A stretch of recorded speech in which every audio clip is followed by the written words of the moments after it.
और बड़ी विलक्षण बात है कि इस असार संसार को सार सार मान करके आपसे विमुख होकर के आपका भजन नहीं करते हुए संसार में ही ये प्रविष्ट होते हैं। दुख ही मूल है जिसका, ऐसे संसार में सुख की कामना करते हुए दुख से बचने का प्रयत्न जीव करता है। सुखाय दुख प्रभवेषु सज्जते, और घर संसार की वृद्धि की कामना से बारंबार घर संसार के प्रपंचों में जीव फंसता जाता है और सुख दुख की उसे प्राप्ति होती है। सारे स्त्री कहिए पुरुष कहिए, ये सब भगवान की इसी विलक्षण माया के अधीन होकर अपने अपने कर्मों के आधार पर संसार के समस्त प्रपंचों में मूल में वह सुख की ही कामना से भागता है और ठगा जा रहा है। वास्तव में यह जो जीव है अत्यंत दुर्लभ मानव देह को प्राप्त करके लब्ध्वा जनो दुर्लभ मत्र मानुषं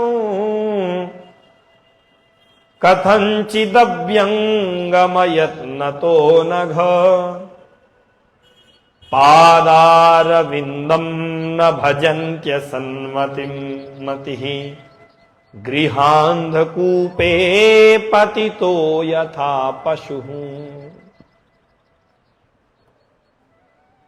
बड़े भाग मानुष तन पावा, सुर दुर्लभ सद ग्रंथ निगावा।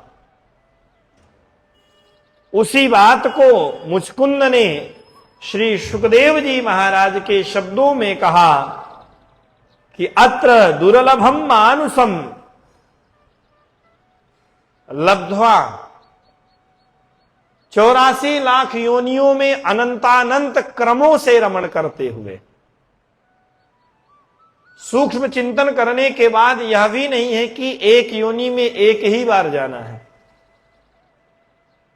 जिस प्रकार का कर्म किया है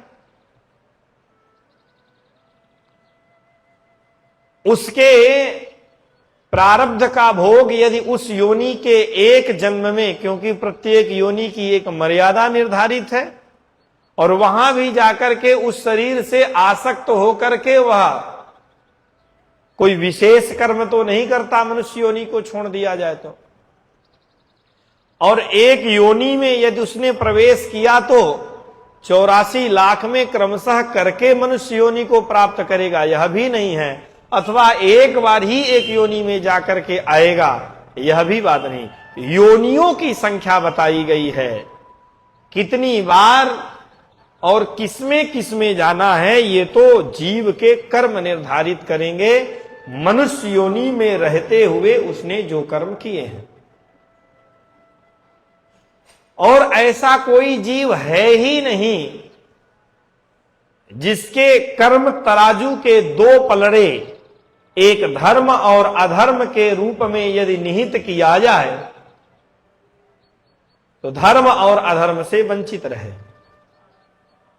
यदि धर्म का आधिक्य होगा तो श्रेष्ठ योनियां भोग की प्राप्त होंगी,